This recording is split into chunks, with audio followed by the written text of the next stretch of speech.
श्री कृष्ण मित्रों, मैं प्रियंका स्वागत करती हूँ आपका जीवन और अध्यात्म में। कैसे हैं आप सब मित्रों? आज मैं आप लोगों के लिए लेके आई हूँ एक चालाक सेठ और यमराज की कहानी। तो चलिए कहानी को सुनते हैं। एक समय की बात है, एक हाथी की मृत्यु हो गई। मृत्यु के बाद उस हाथी की आत्मा यमलोक पहुंची। वहां पर हाथी के कर्मों का लेखा जोखा निकाला गया तो पाया गया कि हाथी इसने पूरा जीवन बहुत ही अच्छे तरीके से बिताया है।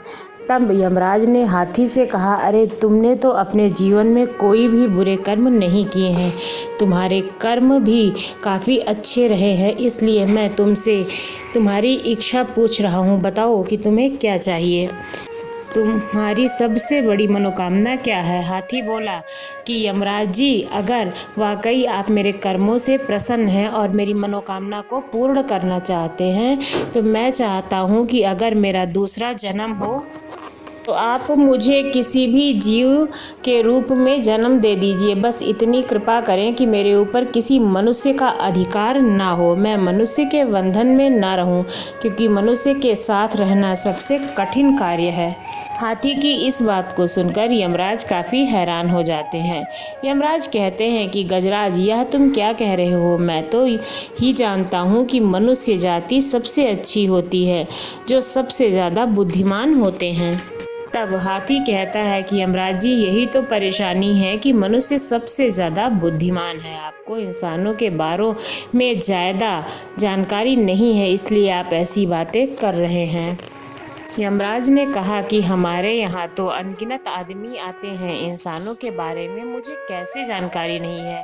तुम देखो यहाँ कितने मनुष्य खड़े हैं, उनके कर्मों के अनुसार ही उन्हें उनका फल मिलेगा, उसे वह बिना किसी परेशानी के स्वीकार करते हैं। यह सुनकर हाथी कहता है, महाराज, इसका मतलब यह है कि आज तक आपका पाला किसी जीवित इंसान से नहीं पड़ा है। यह तो सब मृत हैं, यह तो सिर्फ मनुष्य की आत्माएं हैं। आप किसी जीवित मनुष्य मिलिए, तब आपको पता चलेगा। ऐसे में यमराज काफ़ी हैरान हो गए। यमराज ने कुछ सोचा और फिर कहा कि ठीक है, तुम्हारी कही बात को आजमाने के लिए मैं तुम्हारे मालिक को जीवित यहाँ मंगवाता हूँ। अगर तुम्हारी बात सत्य निकली तो तुम जो कहोगे वैसा ही करूँगा, लेकिन अगर तुम्हारी बात गलत साबित हुई तो तुम्हें वापस जाकर उसी मालिक के पास रहना होगा जहाँ से तुम पहले आए थे। हाथी ने यमराज की शर्त मंजूर कर ली। यमराज को भी हाथी की बातों में काफ़ी दिलचस्पी लगने लगी थी और वो किसी जीवित मनुष्य से मिलकर उनके बारे में जानने के लिए उत्सुक हो गए थे। उन्होंने यमदूतों को आदेश दिया कि जाओ और जाकर हाथी के मालिक हरीलाल को जीवित लेकर आओ। यमराज की आज्ञा मानकर 4 यमदूत हाथी के मालिक को लेने के लिए धरती पर पहुंचे, लेकिन अब उनके सामने परेशानी यह थी कि जीवित मनुष्य को यमराज के पास लेकर कैसे जाया जाए। इसलिए वो लोग उनके सोने का इंतजार करने लगे। तब हाथी का मालिक पलंग पर सो गया तो उन यमदूतों ने पलंग सहित उसे उठा लिया।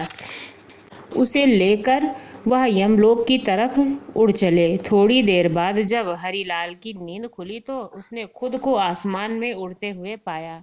उसने सोचा, नीचे देखा तो धरती नजर ही नहीं आ रही थी।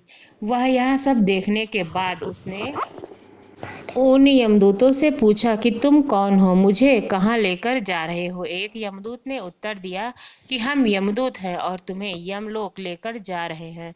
तब हरीलाल कहता है कि यमलोक तो मृत्यु के बाद जाया जाता है ना, मैं तो जीवित प्राणी हूँ, तो मुझे क्यों ले जा रहे हो? इस पर यमदूत ने कहा कि आज वह जीवित व्यक्ति की ही वहाँ पर ज़रूरत है, इसलिए वह तुम्हें लेने आया है।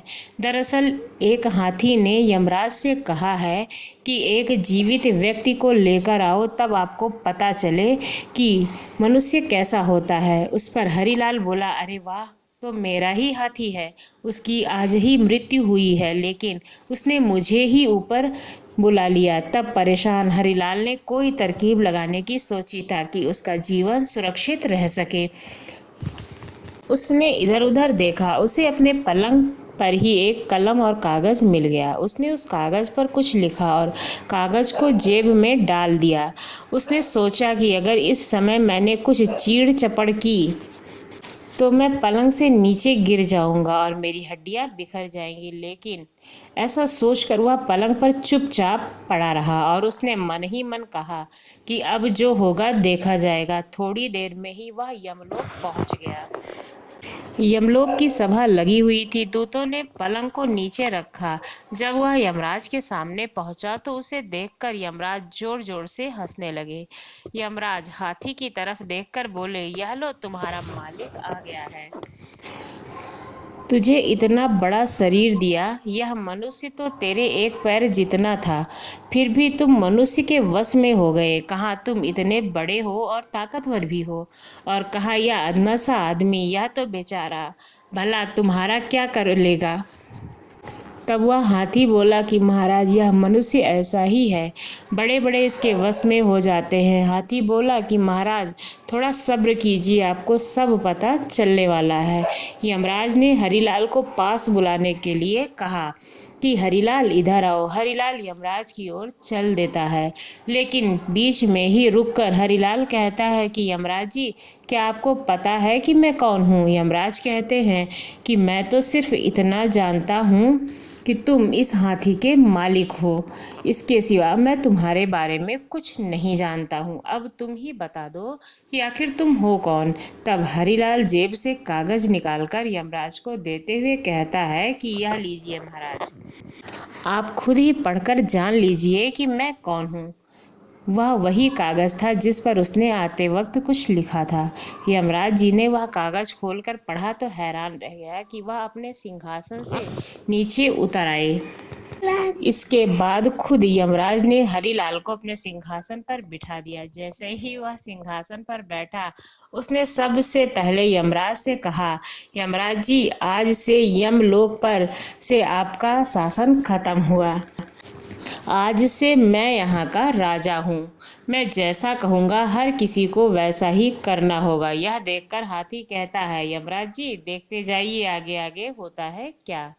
अब हरिलाल कहता है कि अब स्वर्ग नरक का झंझट खत्म। आज से कोई नरक नहीं जाएगा, सभी के लिए स्वर्ग बना है और सभी स्वर्ग जाएंगे। अब देखते ही देखते नरक में रहने वाले लोग भी स्वर्ग में आ गए थे।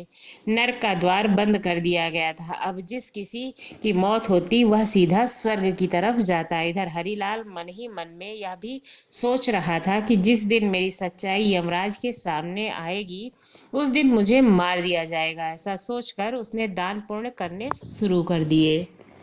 उसने चित्रगुप्त से कहा कि यहाँ जितने भी प्राणी हैं उनका हिसाब किताब करके मुझे बताओ कि कितने कितने अच्छे कर्म और कितने बुरे कर्म किए जाते हैं। चित्रगुप्त ने सबके कर्मों के बारे में बताने के बाद हरिलाल को यह भी पता चल गया था कि कर्मों के अनुसार किसको कौन सी सज़ा दी जाती है। तब हरिलाल ने चित्रगुप्त से कहा, इन सब की सज़ा माफ़ कर दो, किसी को कोई भी सज़ा नहीं होनी चाहिए। चित्रगुप्त यह सुनकर हैरान हो गए। फिर वह हरिलाल से आज्ञा लेकर वहां से चले गए।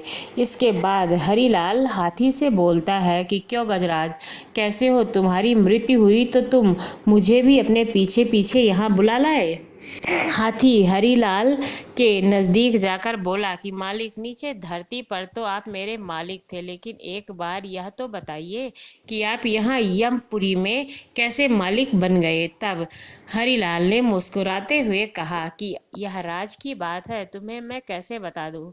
हाथी बोला कि मालिक, आप मुझे भी इंसान बना देना, मैं नीचे जाकर आपका नौकर बनकर रहूँगा, मैं आपकी बहुत सेवा करूँगा। अब तो आप मुझ पर भरोसा करके मुझे यह राज बता दो। तब हरिलाल ने धीरे से हाथी के कान में बताया कि जब यमदूत मुझे लेकर आ रहे थे तो मैं काफ़ी डर गया था। संयोग से मेरे पास एक कागज़ था और मैंने उस कागज़ पर लिख दिया था कि यमराज, धरती से जो मनुष्य आपके पास आ रहा है उसे अपना सिंहासन दे देना, और उसके नीचे मैंने भगवान विष्णु के हस्ताक्षर कर दिए थे।